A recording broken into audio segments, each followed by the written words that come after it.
What's up, everyone? Thank you for joining me again this week. I have some snakes to ship out this week, so might as well make use out of this time and show you exactly how I ship. So consider this a pro tip from me to you.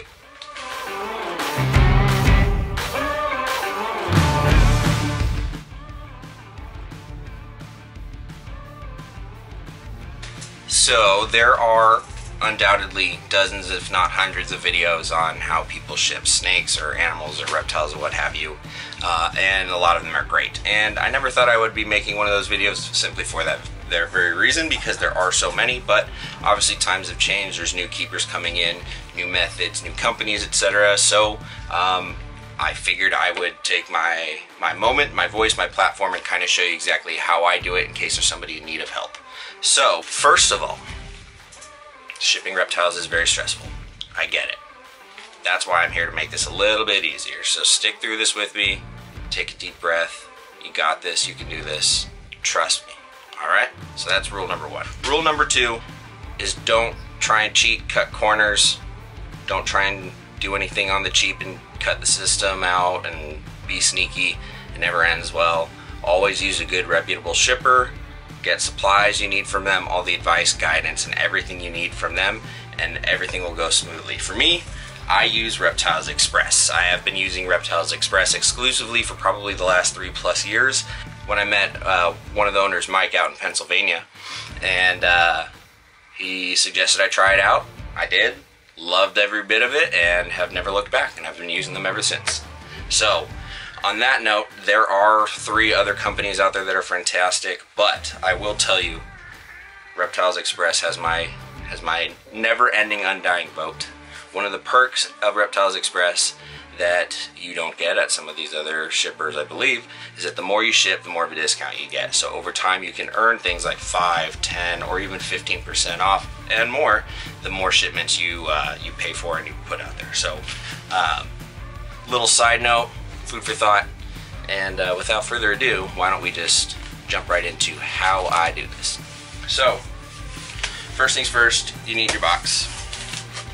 reptilesexpress.com, right there. Like I said, one-stop shop. You can go here, get your boxes, your shipping kits, your heat packs. You can get cryo packs. These are awesome. You can get everything you need, bags, deli cups, you name it. And most importantly, you print your labels through them. So you go on their website, you first of all make an account, start saving up, start earning your rewards back, and over time you get more discounts on your shipments. So get your shipments, get your label, get your information from your buyer, get that all in there, validate the address, make sure everything looks good. Always do priority overnight. Check your temps where you're going, make sure things are between like 40 and 90. Anywhere in there you're good. If it's on the warm end, no heat. Depending on your species, on the cool end, use a heat pack. Now there are plenty of ways to insulate your box and pack your animals. My method of choice, fluffy polyfill. It's like a plastic fiber that doesn't wick up moisture, so if you happen to use something like a snake bag and your animal goes to the bathroom and there's pee-pee or yucky mess in there, it's not going to wick up and make everything a yucky soiled mess any more than it already is. It also stabilizes the animal in there. It's really good at insulating, and it holds the heat really well. So for extreme weather, it's my go-to. So you've got your box, you've got your instruments of containment. For me, today we're going to be using a deli cup and some paper towel in there. What you do is you're going to go on there, you're going to put in your shipping information, you're going to put in the receiver's information. I'm not going to show it. And you're going to print out these little labels and you cut them out. I like to print out 2.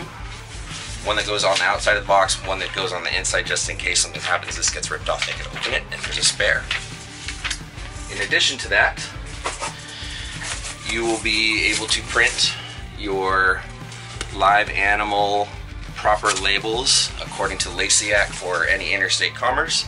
You will also be able to print the fish and wildlife form right here that you fill out with common names, quantity, Latin name, all that good stuff on here, and put that in there. Obviously, carpet pythons going out, you know how we roll around here. So you're going to do the proper labeling, get that all on your box. Now, it is kind of chilly right now, so we're using a heat pack. Now, these heat packs that I got from Reptiles Express are wonderful. They come with an adhesive on the back. I used to just tape them all the way around. You probably still can if you want to be extra sure. I like to open these well in advance to get them breathing, get them started. Slap that sucker right on the lid, right? Okay. It's already feeling nice and warm because I opened this ahead of time. But this is what they look like. This one I'm going to open as well. Essentially, find where the little tab is, rip it open, give it a shake, let it start breathing. I recommend open these about an hour ahead of time, make sure they're really nice and warm. Always have extras on hand in case one you got is a dud. And then this is going to go on the lid. I'm going to put this probably as far away from it as possible, maybe in a bottom corner. What these do, these cryo packs act like a heat or cold sink. So say you're shipping and your heat pack is going and you've got one of these in there, this is going to hold a bunch of that heat, prevent it from getting too extreme, but say it gets delayed in transit and your heat pack burns out, this is going to retain some heat and keep those animals warmer should they need it if they're in a delay, or vice versa with the cold. If you're using an ice pack or it just happens to be cold, these will act as a cold sink, kind of keep things at a medium level, extend that sort of happy period of that sort of moderate temperature zone if anything should happen. So stuff these somewhere in your box, heat pack on the top, and then make sure your heat pack isn't coming in direct contact with the animal you're putting in there. Make sure you get enough filler and all that good stuff. So we're gonna grab the snake, we're gonna pack it up, and we're gonna do this thing. Alright, so this is a little coastal carpet python going out to a customer. Super excited to receive him. Gonna make somebody pretty happy, I'm sure. So what we're gonna do is put little dude here in his transport container. We're going to make sure he's nice and secure. There are air holes on the sides. There's an air hole on the top. He's got plenty of ventilation. Going to put his little ID label on there. As for me, all of my snakes go out with their birth records, so the customer will be receiving that as well. Like I said earlier on, cryo packs going on here. Another note is if you are using heat packs in your boxes, make sure you put some air holes in there so there's a little bit of oxygen exchange.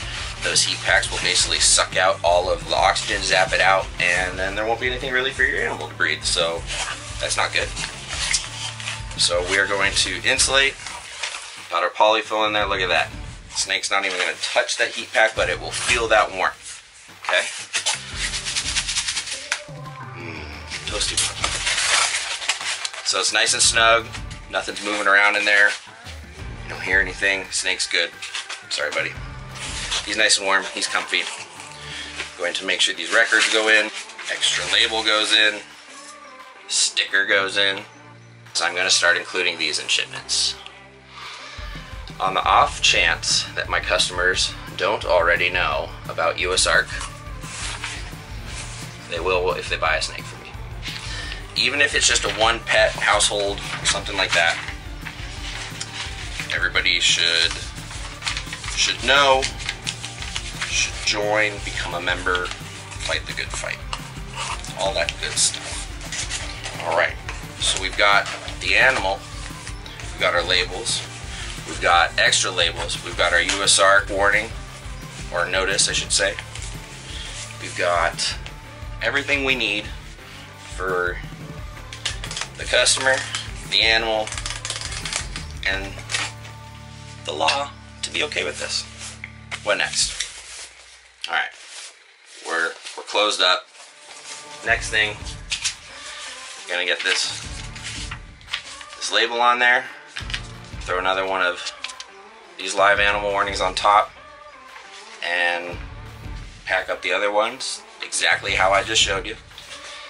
And we're gonna drive to the FedEx ship center. At this time right now, it is about an hour or so before my local ship center closes for the day for the last delivery drop-off time.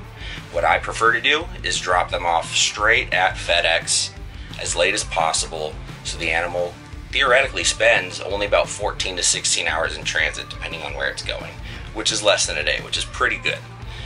So by doing that, you minimize the amount of time in transit, the amount of stress put on the animal, and the amount of time your customer has to wait. So we're going to do that, go take these animals to FedEx and make some happy new carpet python owners. So, with that being said, thanks for taking the time to watch how I go through this process. If you've never heard of Reptiles Express, I highly recommend you go give them a shot. Make them your new shipper today. Tell them I sent you. They are wonderful. Like I said, I've never had better service. And you can start accruing deals over time and get yourself some discounts. Shipping isn't cheap, but over time you can make it cheaper on yourself, a little bit easier. So, one-stop shop for all your shipping needs. In addition to Reptiles Express, do not forget to go join USARK and become a member today. Sign up. It's really easy to do. $5 a month at the least. Become a member. They're the only lobbying group out there fighting for our rights to even keep and ship snakes. They're wonderful animals, wonderful pets, so people deserve to have these animals. It's a privilege, and if this lobbying group is the only body of folks out there trying to keep that alive, then we owe it to ourselves, we owe it to them to support them. So think about it, fight the good fight, join up. Thanks for watching. Catch y'all next week. If you don't, go check out some carpet pythons and figure out why I love them so much.